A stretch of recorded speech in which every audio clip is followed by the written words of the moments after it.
সবসময় থাকেন না, এখন আপনার ভাই শহীদ হয়েছে, অনেক কিছু বললো। বলার পর আমি বললাম ঠিক আছে, কিন্তু আমি তো আমার ভাইয়ের লাশটাও পাই নাই। 7 মাস পর তার ছেলের ফাইলটা পাইছে, তাও জানতে পারছে যে আঞ্জুমানে দাফন করছে। এই ঘরে যাদের লাশ আছে, তাদের ফ্যামিলি আছে, তাদেরকে আমরা দিয়ে দিতেছি। তো অনেক লাশ ছিল ওখানে, ওই ঘরে আমাদের ঢুকতে দেয় নাই। ওই ঘরে আর কি পুলিশ ছিল, শাহবাগ থানার পুলিশ ছিল, ওনারা বলছে যে এই ঘরে ঢুকতে পারবেন না, এই ঘরে ফ্যামিলি আছে। এই ঘরে যাদের লাশ আছে, তাদের ফ্যামিলি আছে, তাদেরকে আমরা দিয়ে দিতেছি। তো অনেক লাশ ছিল ওখানে, আমার ভাইয়ারা তা ঢুকতে লইছিল, ঢুকতে দেয় নাই। তো আমরা ওখানে ঢুকি নাই। তার পরবর্তীতে আমরা আঞ্জুমানে গেছি, ওখানেও কিছু পাই নাই। তো এভাবে আমরা খুঁজতে থাকি, মানে পাগলের মতো খুঁজতে থাকি। আমরা ঠিক মতো বাসাও যাই নাই, মানে এত পরিমাণ খুঁজছি। ঢাকার ভেতরে অনেক হসপিটালে খোঁজাখুঁজি করছি, কিন্তু বাট আমার ভাইয়ের কোনো খোঁজ পাই নাই। কিন্তু 34 দিন পর 21শে আগস্ট একটা ভাই আমাদের পাশের এলাকাতে, উনি আমাকে ফোন দিয়ে বললো, ভাই আমার ভাইয়ের নাম তো মেরাজ, আমার ভাই 26শে জুলাই হারাইছে। তো আমার ভাইকে আমি খুঁজতে ঢাকা মেডিকেলে গেছিলাম, তো অনেক লাশ দেখছি ওখানে, আমার ভাইয়ের কোনো সন্ধান পাইনি আমরা। তো কলেজ মর্গে গেছি, ওখানেও পাই নাই। কলেজ মর্গের এক স্টাফে আমাকে ফোনের মধ্যে কয়েকটা ছবি দেখাইছে। কয়েকটা ছবি দেখার পর আপনার যে ছবিটা আমার আম্মুর কাছে অজ্ঞাত কাটায় জিটি নাম্বার 1316, এই ছবিটার কথা আর কি বললো, যে একটা ছবি দেখছি, আমরা তো সোহেল ভাইকে পার্সোনালভাবে চিনি, তো আমাদের পাশের এলাকার, তো আপনারা একটু আসেন, দেখেন ছবিটা অনেকটা মিলে আপনার ভাইয়ের সাথে। তো লাস্টটার চেহারা তো ফিল গেছে, অনেকটা মিলে। পরে আমি বললাম, ভাইয়া লাস্টটা কি ভেতরে আছে? আমরা জানি না, আমাদের স্টাফে একটা ফোনে দেখাইছে। তো আমার মেজো ভাই ছবিটা সংগ্রহ করে নিয়ে আসছে, ওখানে গেছে যে মেজো ভাই গেছে, আর আমি যাই না। কারণ এর মধ্যে অনেক প্রতারক চক্র আমাদের ফোন দিছিল, আর এর মধ্যে তো নেট ছিল না। 18 জুলাই নেট যখন আসার লগে আমার ভাইয়ের একটা ভিডিও পাইছিলাম আমি অনলাইনে, যে একটা পিচ্চি শুয়ে রয়েছে, আর পিচ্চির সাথে আমার ভাইয়ের মৃতদেহ পড়ে আছে একটা পেজে, মানে স্বৈরাচার মুক্ত বাংলাদেশের একটা পেজে ওই ভিডিওটা পাইছি। তো ওনাদেরকে অনেক মেসেজ করছি, অনেক ইয়ে করছি, কিন্তু কোনো রেসপন্স পাই নাই। তো তখনও জানি না যে আমার ভাইয়ের সাথে কী হয়েছে, খালি ওই ভিডিওটাই পাইছিলাম, আমাদের শেষ সম্বল ছিল ওই ভিডিওটা। তো এর মধ্যে যখন ওই ছবির কথা ভাই বললো, তো আমার মেজো ভাই ওই রাতে আর কি সন্ধ্যার পরে আর কি রাতের বেলা বের হয়ে ছবিটা সংগ্রহ করে আই না, এক রুমে চুপচাপ বসে রয়েছে। আমি তো এক নজরে দেখছি যে এটা আমার ভাই, এই যে এই ছবিটা এক নজরে বলছি, যে ভাইয়াকে বলছি, ভাইয়া কিভাবে কি কেমনে কি? পরে বলে আঞ্জুমান নাকি দাফন করছে। পরে বললাম, আঞ্জুমান তো আমরা এর আগেও গেছি অনেকবার, জুলাইও তো গেছিলাম অনেকবার। চলো কালকে যাই আমরা আঞ্জুমান ইসলামে। তো ওখান থেকে বের হয়ে আমরা, মানে ওই আমার ভাই আর আমরা তো রুমে ছিলাম। তো সকালবেলা 7টা বাজে, তারপরের দিন 22শে আগস্ট সকালবেলা 7টা বাজে আমি, আমার মামা আর আমার ভাই আঞ্জুমান মুফিদুল ইসলামে গেলাম। ওই যে দাফন সেবা যে কাজ করে কামরুল ইসলাম, ওনার কাছে গেলাম। যাওয়ার পর ওনাকে তখন আমরা এই ছবিটা দেখাই নাই, কারণ এর আগে ওনার কাছে গেছি, উনি দেখাইতে পারেন আমাদেরকে। তো যাওয়ার পরে আপনার উনি আর কি আমাদের অফিসে নিয়ে গেল। নিয়ে যাওয়ার পর কতটি ফাইল করলো, বেয়ারিশ সার্টিফিকেটে কতটি ফাইল করলো। তো আমাদের ফাইল দেখাইতেছে একটা সময় যায় আমার ভাইয়ের যে এই ছবিটা আর কি অজ্ঞাত কাটা চিঠি নাম্বার 1316, এই ছবিটা সহ একটা ফাইল পাইলাম, বেয়ারিশ সার্টিফিকেট ফাইল পেলাম।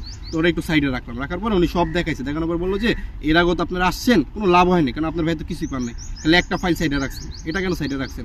আমি বললাম, এটা আমার ভাই। উনি বলতেছে, কি বলেন? আমি এটা আমার ভাই, এটা 5ই আগস্টের পর আসছে, কারণ 5ই আগস্টের পর আমরা আপনাদের কাছে আসি নাই, এর আগে আসছি, তাহলে এটা কিভাবে আসলো? আমরা জানি না, এগুলো আর কি মানে অন্য জায়গায় ছিল, হয়তো ঢাকা মেডিকেলে ছিল, এগুলো পরে আসছে আমাদের কাছে।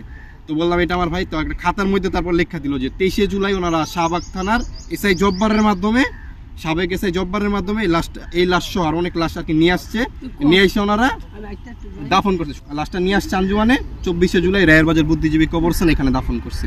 এইটুকু আমার বললো। আর বললো যে আপনি যদি আর বেশি তথ্য লাগে, তাহলে আপনারা শাহবাগ থানায় বিএল নামে একটা কর্মকর্তা আছে, তার কাছে যান।